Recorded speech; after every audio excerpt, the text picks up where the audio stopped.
السلام علیکم ناظرین. آج میں اپنے یہ جو نیا سلسلہ شروع کیا ہے اس کے دوسرے ویلاگ کو آپ کو بتاتا ہوں. پی آئی اے میں جو نیشنل ایویشن پالیسی جو اڈاپٹ کی گئی پچھلے سالوں میں، اس کی وجہ سے جتنا پی آئی اے کو لاس ہوا، اگر یہ پالیسی صحیح رہتی تو صرف اس ایک اچھی پالیسی کی وجہ سے پی آئی اے اربوں روپے کے نقصانات سے بچ جاتی، اور پی آئی اے چاہے باقی چیزیں اس کی صحیح نہ بھی ہوتی تو یہ صرف یہ پالیسی ہی پی آئی اے کو یہ جو نقصان ہوا ہے اس سے بچا سکتی تھی، کیونکہ یہ نقصان شمار نہیں کیا جا سکتا. بہت ہی زیادہ نقصان ہوا ہے یہ غلط پالیسیوں کی وجہ سے. اس کی مثال میں آپ کو اس طرح دیتا ہوں کہ پی آئی اے نے دوسری ایئر لائنز کو بے تحاشا رائٹس دے دیے پاکستان میں آپریٹ کرنے کے. اس کی مثال یہ ہے کہ 2008 میں اتحاد ایئر کی پی آئی اے پاکستان میں 21 فلائٹیں آتی تھیں، جو کہ 2017 میں 81 فلائٹیں آنی شروع ہو گئی ان کی. 2008 میں قطر ایئر لائن کی 17 فلائٹیں آتی تھیں پاکستان میں. 2017 میں 77 فلائٹس قطر ایئر ویز کی پاکستان میں آ رہی تھیں. گلف ایئر کی 2008 میں 17 فلائٹیں تھیں، جو کہ 2017 میں 30 فلائٹیں الاؤ کی گئیں پاکستان میں آنے کے لیے. سعودی عربیہ کی 30 فلائٹیں تھیں 2008 میں، جن کو 2017 میں ان لمیٹڈ فلائٹس کر دیا گیا. آپ کو اس چیز کو سمجھانے کی میں آپ کو ایک دو مثالیں دیتا ہوں، جس سے آپ کو پتہ چلے گا کہ فلائٹس کا بے تحاشا فلائٹس لانے کا کیا نقصان ہوتا ہے. یہ ہر ایک پاکستانی کو یہ پتہ ہے کہ پی آئی اے نے ایمریٹس ایئر لائن بنائی، لیکن بہت کم لوگوں کو پتہ ہے کہ ایمریٹس ایئر لائن بنی کیوں تھی. ایمریٹس ایئر لائن اس لیے بنی تھی کہ جو بھی ایئر لائنز ایک ملک سے دوسرے ملک جاتی ہیں، وہ جتنی فلائٹیں ایک ملک کی آتی ہیں اتنی فلائٹیں دوسرے ملک کی اس ملک میں جاتی ہیں. تو اس زمانے میں جب ایمریٹس بنی تھی، اس سے پہلے گلف ایئر لائن جو ہے وہ پی آئی اے سے یہ مطالبہ کر رہی تھی کہ پاکستان میں ان کو زیادہ جگہ پر فلائٹس لانے کی اجازت دی جائے.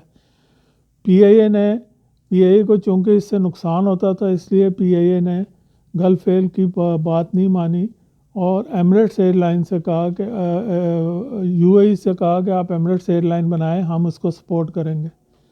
تو اس کی وجہ سے آپ یہ دیکھیں کہ فلائٹس نہ دینے کی وجہ سے ایمریٹس بنی، لیکن اس کے بعد سب کو کھلم چھوٹ دے دی. تو پھر ایمریٹس بنوانے کا فائدہ کیا تھا؟ پھر گلف ایئر کے ساتھ ہی چلتے رہنے دینا تھا اس سب سلسلے کو.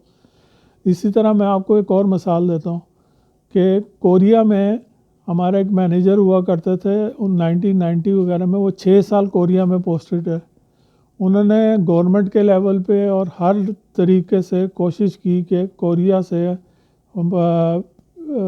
پی آئی اے کو الاؤ کر دے کہ پی آئی اے اپنی فلائٹ کوریا لے جانے دے. لیکن کیونکہ کورین گورنمنٹ کو پاکستان میں اپنی ایئر لائن کی فلائٹ لانے کی کوئی ضرورت نہیں تھی، اس لیے انہوں نے آج تک پی آئی اے کو کوریا میں جانے کی اجازت نہیں دی. حالانکہ ہم نے ان کے ساتھ بڑے بڑے بزنس ڈیلز کیے، موٹر وے ان کے تھرو بنوایا، ڈائیو ان کی یہاں چل رہی ہے، باقی چیزیں ہو رہی ہیں، لیکن انہوں نے ہمیں ان کا فائدہ نہیں تھا اس چیز میں، تو انہوں نے ہمیں اپنی ایئر لائن نہیں بنانے دی. اسی طرح جاپان ایئر لائن، انہوں نے ہمارے پہ ریسٹرکشن لگائی ہوئی تھی کہ ہم جاپان سے ٹوکیو سے بیجنگ جو پیسنجر لے جانے ہیں وہ ہم ایک حد سے زیادہ پیسنجر نہیں لے جا سکتے تھے. ایک زمانے میں ہم ایک ویک میں 300 سے زیادہ پیسنجر نہیں لے جا سکتے تھے، چاہے ہم جتنی مرضی سیل کر لیں، لیکن انہوں نے ہم پہ ریسٹرکشن لگائی ہوئی تھی. تو کیا وجہ ہے کہ پی آئی اے پاکستان میں یہ ریسٹرکشنز نہیں لگائی گئی، بلکہ کھلم کھلا چھوٹ دے دی گئی.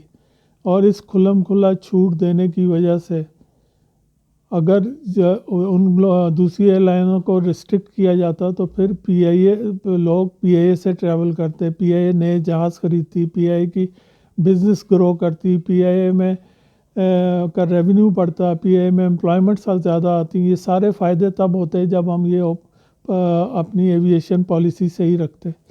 اور اس کی ایک اور میں آپ کو گلیئرنگ ایگزامپل دیتا ہوں کہ یہ اپنے چھوٹے سے فائدے کے لیے کس طرح پی آئی کو نقصان پہنچایا گیا. پی آئی اے کے پچھلی گورنمنٹ میں ایک پی آئی اے کے اسپیشل اسسٹنٹ تھے جن کی اپنی پرائم منسٹر کے اسپیشل اسسٹنٹ تھے جو ایویشن پہ بھی ایڈوائزر تھے.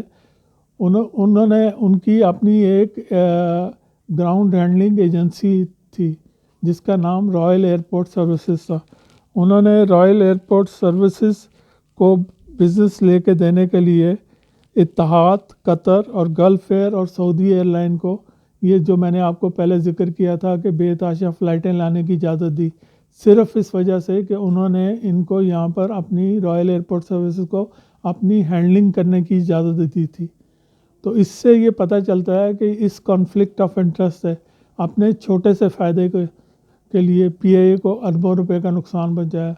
اور موجودہ جب یہ چیز 3 سال پہلے آڈیٹرز نے پوائنٹ آؤٹ کر دی تھی تو پھر موجودہ management P I a government of Pakistan کو آج تک یہ ریئلائز نہیں کرا سکی کہ رائل ایئرپورٹ سروسز کے خلاف ایکشن لیا جائے، اور یہ جو وہ ابھی تک ان ایئر لائنز کی ہینڈلنگز کر رہی ہیں، اور یہ ایئر لائنز ابھی تک بے تحاشا فلائٹیں پاکستان میں لے کے آ رہی ہیں. یہ ہے وہ چیزیں جن کی وجہ سے پی آئی اے نے اربوں روپے کا نقصان پہنچایا اور اربوں روپے کا پروفٹ میں لاس کیا. مطلب جو اگر یہ ایئر لائنز محدود فلائٹیں پاکستان میں کرتی تو پی آئی اے اپنی فلائٹوں کی مدد سے بے تحاشا منافع کما سکتا تھا.